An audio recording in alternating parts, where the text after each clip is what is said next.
जय माता दी। आज मैं आप लोगों को कुछ बातें बताने जा रहा हूँ कि बड़े रहस्यपूर्ण है, हर व्यक्ति को मालूम नहीं है। तो वीडियो को प्रयास कीजिएगा कि लास्ट तक अंत तक देखें। अच्छा लगे तो शेयर कीजिएगा, क्योंकि हर व्यक्ति को ये चीज़ मालूम होना चाहिए।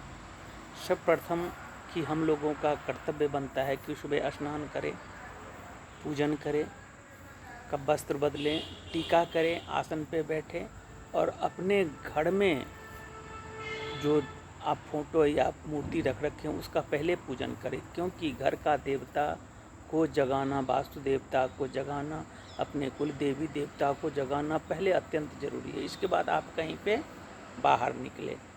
कोई पूछता है कि पहले पूजन किसका, पहले पूजा किसका। गौर से सुनिएगा कि पहले पूजा किसका। आप बताइए कि पहले पूजा किसका होना चाहिए। अगर किसी भी बड़े बड़े पंडित आचार्य सभी से पूछेंगे तो ये आपको बता नहीं पाएंगे। जब आप उसका जवाब देंगे तभी वो समझ, अरे सही कह रहा है। तो पहले पूजन किसका, इसके बारे में समझें कि किसी भी व्यक्ति को, आम पब्लिक से लेकर के और बड़े बड़े जितने भी कहलाते हैं ज्ञानी पुरुष, उनको अनुभव नहीं है। वास्तविक यथार्थ क्या है, वो लोग गुरु रहस्य समझना बहुत अत्यंत जरूरी है। तो समझ लीजिए, मेरा कहना है कि पहले पूजन अपना, पहले अपना पूजन करना चाहिए, फिर देवता के बाद में। ध्यान रखें कि पहले अपना पूजन फिर देवता को। आप कहिएगा ये कैसे हो सकता है पंडित जी, पहले तो गणेश जी का पूजन होता है। अब ये समझ लीजिए कैसे पहले अपना पूजन होता है। आप बताइए, पहले अपन खुद स्नान कीजिएगा या गणेश जी को कराइएगा? पहले अपना कपड़ा बदलिएगा या गणेश जी को बदलिएगा? पहले आप आसन पे आप बैठिएगा या गणेश जी को बैठाइएगा? ये गौर करके सोचिए, क्योंकि पहले हम स्नान करेंगे, हम कपड़ा बदलेंगे, हम आसन पे बैठेंगे, हम शरीर को शुद्ध करेंगे, जल से शुद्ध करेंगे, फिर टीका हम पहले अपना करेंगे, आसन का पूजा पहले अपना हम करेंगे। इसके बाद देवता को स्नान कराएंगे। इसके बाद चाहे गणेश जी का हो, वरुण को आवाहन को, गंगा को आवाहन करें, वरुण को आवाहन करें, कलश को आवाहन करें, गणेश जी का पूजन करें। इसके बाद इत्यादि आप क्रमशः ऐसे आप चलते रहें।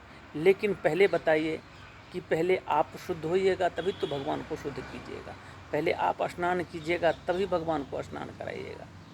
जरूरी है कि पहले हम स्नान करेंगे तभी तो भगवान को स्नान कराएंगे। तो पहले अपना पूजन होना जरूरी है, क्योंकि ध्यान में रखिए कि प्रतिबिंब भगवान कण कण में व्याप्त है। यहाँ तक कि ये कपड़ा से लेकर के और जितने भी दृश्यमान जगत है सब में व्याप्त है। अब शक्ति कैसे बढ़ता है, देवता प्रसन्न कैसे होते हैं? देवता प्रसन्न नहीं होते हैं, हम प्रसन्न होते हैं। गौर से सुनिएगा, ये अंत तक सुनने का जरूरी है। देवता कैसे प्रसन्न होते हैं? हम देवता का नाम जपते हैं, हम देवता का नाम जपते हैं, ना कि देवता हमारा नाम जपते हैं। हम नाम जपते हैं तो क्या होता है कि हमारे आत्मा का तेज बढ़ता है। हम जब नाम जपते हैं तो हमारे आत्मा का तेज बढ़ता है, हमारे आत्मा का शक्ति बढ़ता है, हमारे आत्मा का ज्ञान बढ़ता है, प्रकाश बढ़ता है। भगवान का नहीं बढ़ता है कुछ, हमारे आत्मा का बढ़ता है। मैं जिसका भी नाम लूँ, चाहे किसी भी चीज़ का आप नाम ले, देवता से लेकर के नाम भगवान का, चाहे किसी का ले, यहाँ तक कि कपड़ा लत्ता किसी का भी नाम ले, आपके आत्मा का तेज बढ़ता है। निरंतर डेली जपने से उसका शक्ति बढ़ता रहता है, और शक्ति बढ़ते बढ़ते 2 साल 5 साल 10 साल 20 साल जो जितना नाम जपता है उतना ही उसका आत्मा का शक्ति बढ़ता रहता है। एक रोज वो बढ़ते बढ़ते बढ़ते शरीर आकार में रूप ले लेता है और वो प्रतिबिंब बन जाता है, आपको सद्य दर्शन दे जाएगा। कौन? जिसका आप नाम जपते हैं, क्योंकि आपका आत्मा इतना बड़ा हो जाता है कि वो सामने खड़ा हो जाएगा। लेकिन वो भी हम पे निर्भर करता है कि हम निरंतर उस रास्ते पे चल रहे हैं कि नहीं, उसका नाम जप रहे हैं कि नहीं। ये चीज़ समझना अत्यंत बोध वाली बात है। लेकिन लोग आजकल क्या करते हैं, लोग जितने भी हैं मनुष्य ज्ञानी हैं, भटकते रहते हैं। कैसे भटकते हैं? आज माता जी का नाम, कल शिव जी का नाम, चाहे दिन में 50 रामचंद्र जी का नाम, ठाकुर जी का नाम, राधा का नाम, कृष्ण का नाम, हनुमान का नाम, शनि का नाम, भैरव का नाम, यानी जितने देवता हैं सब का नाम आनंद लेते हैं इनको, क्योंकि इनको कामना है। वो सबके जुगाड़ में रहते हैं कि इनका नाम जपने से हम उद्धार हो जाएंगे, इनका नाम जपने से सबका ना कोई तो साथ देगा। कोई ना कोई तो साथ इस दुनिया में रहते हैं कि कोई ना कोई साथ देगा, और उनको कोई साथ नहीं देता है, क्योंकि आप तो एक हैं, आपका रास्ता है 10। गौर से सुनिए कि आप तो एक हैं और रास्ता है 10। आप सोचिए कि किस पे जाइएगा। 10 रास्ता में से किसी एक ही रास्ता पे आप जाइएगा। 10 रास्ता पे नहीं जा सकते हैं, क्योंकि आत्मा कहीं एक ही रास्ता पे, 10 दरवाज़ा नहीं, कहीं भटकते रहिएगा, किसी दरवाज़ा में आपको शरण नहीं मिलेगा। आप एक हैं, इसलिए एक जगह फिक्स रहना पड़ेगा आपको। 10 जगह फिक्स नहीं जा सकते हैं आप, दल बदलू कहलाएंगे। और कहीं आपको कोई, यानी एक दूसरे पे मेरा तो है ही नहीं सकती, मैं क्यों ऐसे रखूँ। वो कहेंगे मेरा तो शक्ति है ही नहीं, मैं कैसे रखूँ।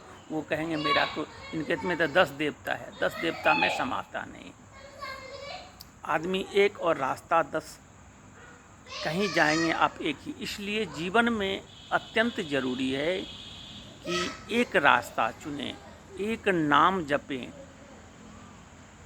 यही आप, यानी लक्ष्य हो गया ये आपका, कि आपको तय करना है कि आप कहाँ जा रहे हैं, आपको जाना कहाँ है। पहले तय आपको करना पड़ेगा कि आपको जाना कहाँ है। गौर से सुनिएगा कि आपको जाना कहाँ है, पहले ये तय करना पड़ेगा। और तब उस रास्ता पे आप उसी लक्ष्य पे सीधे चलते रहिए। आपको 10 रास्ता से कोई लेना देना नहीं है। आप जो आपका लक्ष्य है उस पे, चाहे वो पढ़ाई हो, लिखाई हो, नौकरी हो, पूजा हो, पाठ हो, कुछ भी चीज़ हो, नाम जाप हो, एक रास्ता चुनना अत्यंत ज़रूरी है। अब अगर आप रास्ता नहीं चुनते हैं तो जीवन भर भटक, दुख का कारण भी वही है। और आप में जो अधिक परलौकिक जो ज्ञान नहीं होता है, ऑटोमेटिक ज्ञान नहीं आता है, कारण यही है। अब मन एकाग्र नहीं रहता है, क्योंकि आप तो भटकते हैं। आपको तो 10 रास्ता का आदत पड़ा हुआ है, तो आप कैसे नहीं, आप भटकते रह जाएंगे। इसलिए एक रास्ता चुनिए, आप भटकिएगा नहीं, आप कहीं खो नहीं सकते हैं, आप सीधे लक्ष्य पे पहुंच जाएंगे। तो गौर करके सुने कि जीवन में एक लक्ष्य चुनना अत्यंत ज़रूरी है।